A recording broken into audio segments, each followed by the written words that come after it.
ไปเห็นแล้วบ่อยากกลาไปได้ไปเห็นแล้วบ่อยากกลานักสาวเราเถิงพากันเลื่อนเล่นส่งเสียงเพลงมวนซื่นบ่าวสาวออกให้งานฟุดฟื้นบ่าวสาวออกให้งานฟุดฟื้นป้องกันมวนซื่นในลาบอบใหม่มาเด้อน้องมาเก็บกาแฟมาเด้อน้องมากูมากแมงเด้อโอ้ยายเอ้ยเด้อโอ้ยายเอ้ยโอ้ปากซองถิ่นฐานบ้านเฮาภาษาทุกโซนศาสตร์เฮามาร่วมเพลงกันเฮาร่วมกันก้าวเดินไปสร้างสาปากซองให้สดใสสร้างสาปากซองให้สดใสสร้างชีวิตใหม่ปากซองแผ่นดินไท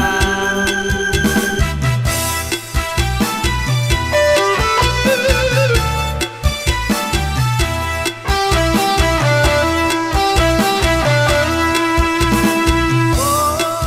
งามแท้นักสาวเราเถิงพากันเลื่อนเล่นส่งเสียงเพลงมวนซื่นบ่าวสาวออกให้งานฟุดฟื้นบ่าวสาวออกให้งานฟุดฟื้นป้องกันมวนซื่นในลาบอบใหม่มาเด้อน้องมาเก็บกาแฟมาเด้อน้องมากูมากแมงเด้อโอ้ยายเอ้ยเด้อโอ้ยายเอ้ยโอ้ปากซองถิ่นฐานบ้านเฮา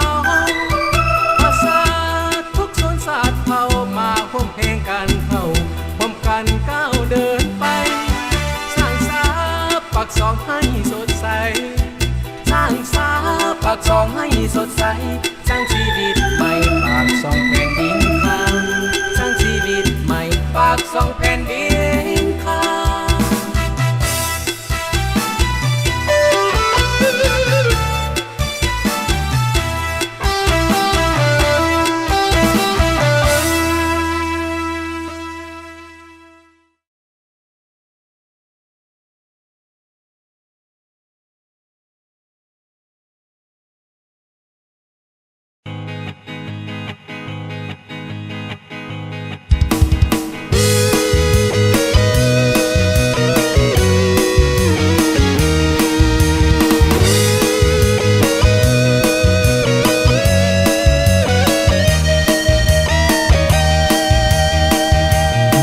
ลูกผู้ชายหัวใจสปอร์ตนี่คือสุดยอดของผู้ทุโสด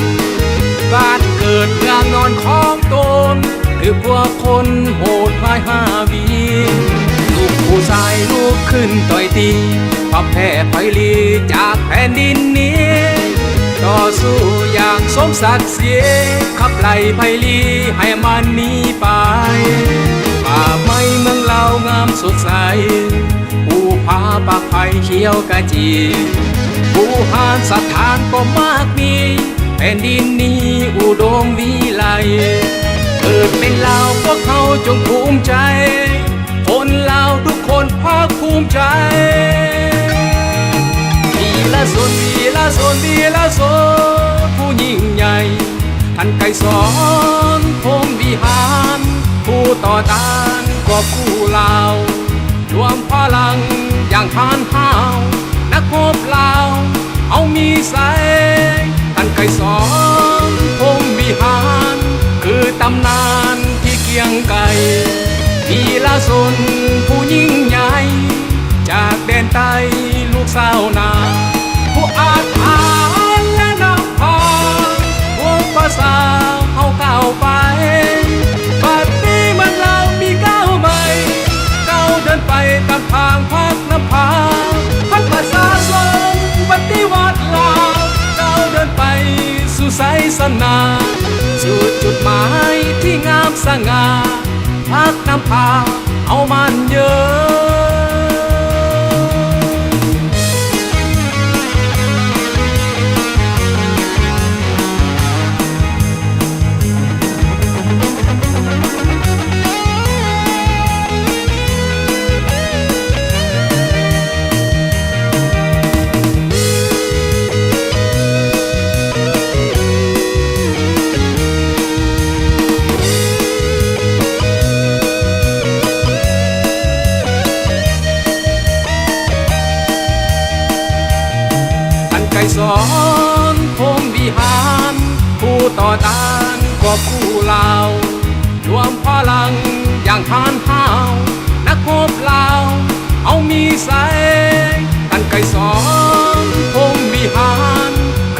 ำนานที่เกียงไก่พีละสนผู้ยิ่งใหญ่จากแดนใต้ลูกสาวนาผู้อาจหารและนำพาวงภาษาเอาก้าวไปบัดนี้มันเรามีก้าวใหม่ก้าวเดินไปตามทางภาคน้ำพาพัฒภาษาสนปฏิวัติลาวก้าวเดินไปสู่ไสสนาสู่จุดหมายที่งามสง่าพักน้ำพาเอามันเยอะ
สุดตา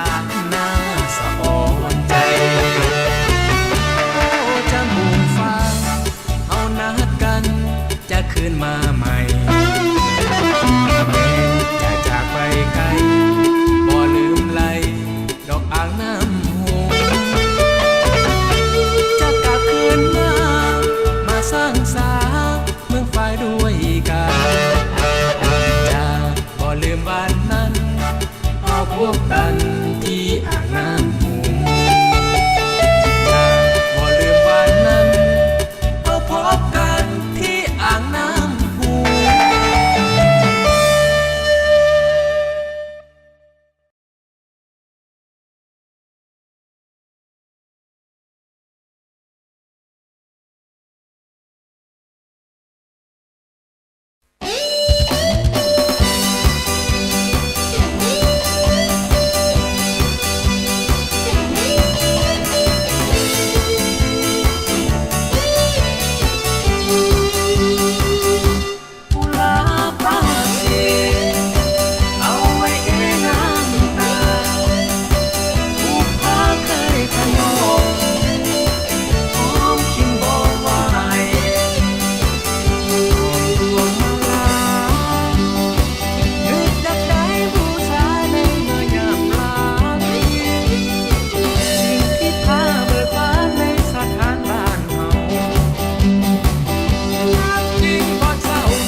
สิบางที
ำส้มสุกใจน้ำเสียที่ไหลเมื่อยามฝนนองน้ำเต็มล้นสองฝั่งคลองยามเลี้ยวมองน้ำน้องหลั่งไหลเหงื่อยามน้ำลงก็คงเหลือแต่หินไหลทิวทัศน์ป่าดงแห่งใดสันจะงามเท่าเสบางฮี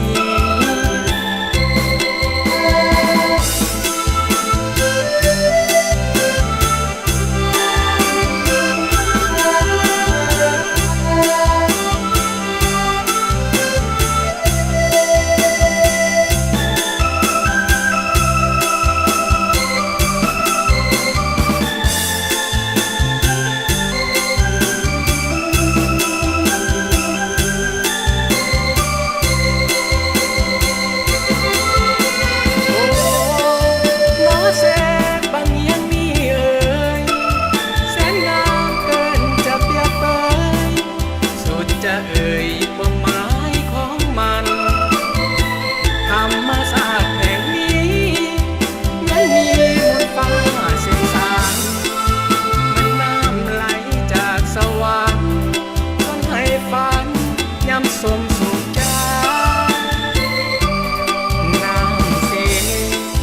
ที่ไหลเมื่อยามฝนนองน้ำเต็มล้นสองฝั่งคลองยามเลี้ยวมองน้ำน้องหลั่งไหลเหงื่อยามน้ำลงก็คงเหลือแต่หินไหลทิวทัศน์ป่าดงแห่งใดสันจะงามเท่าเสบางฮี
ไพศา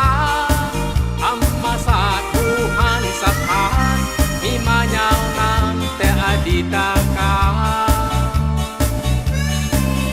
ตามหลวงปฏิมากรรมคือสิ่งเลิศล้ำของปวงชนลาวงดงามมหาไสยเทียมเท่า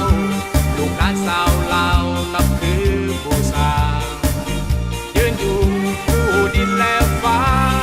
สูงสง่าเสียดฟ้าเมืองลาวแขกต่างดาวหรือเท่าต่างแดนสุขเหลือแสนแม้นมาเมืองลาวประเพณีหินของเฮานำใจคนลาวงดงามอ่อนโยนคนลาวนำใจแสนดีมีไมตรียิ้มแย้มแจ่มใส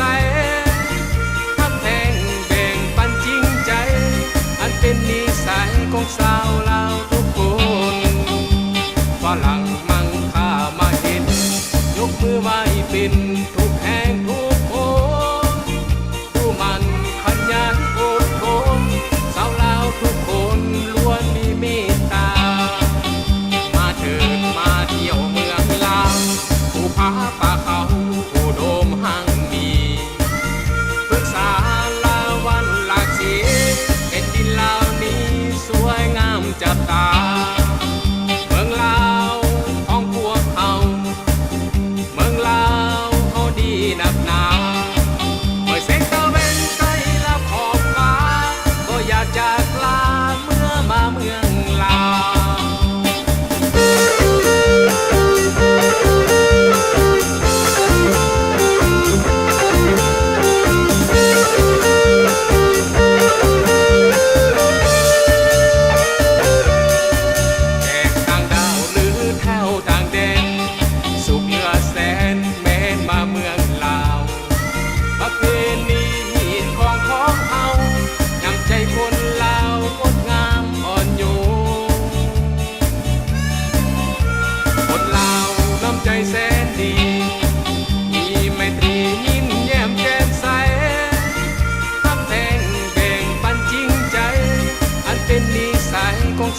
เป็น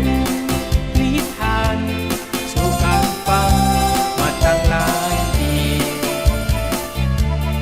นางมาลงสักสูงส่งงามโสภาปาเจียงจิงปากทนา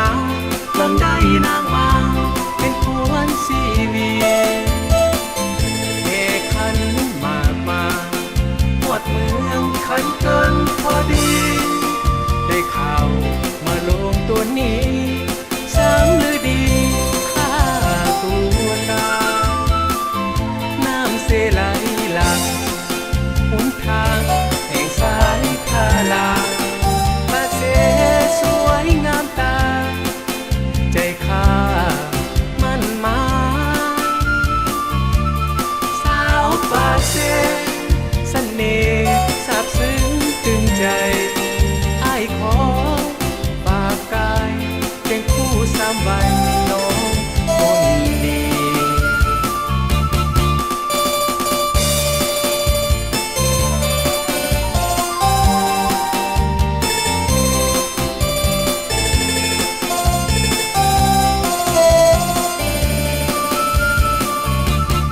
นางมาลงสักสูงส่งงามโสภาบาเจียงจิงปากทนาเมืองได้นางมาเป็นพวนสีวีเอขันมากมาหมดเมืองขันเกินพอดีได้ข่าวมาลงตัวนี้สามฤดีข้าตัวตาน้ำเสไหลหลักหนทางแห่งสายคาลาพระเสสวยงามตาใจข้ามันหมายสาวป่าเสเสน่ห์ซาบซึ้งตึงใจอ้ายขอฝากกายเพียงคู่สามใบน้องคนดี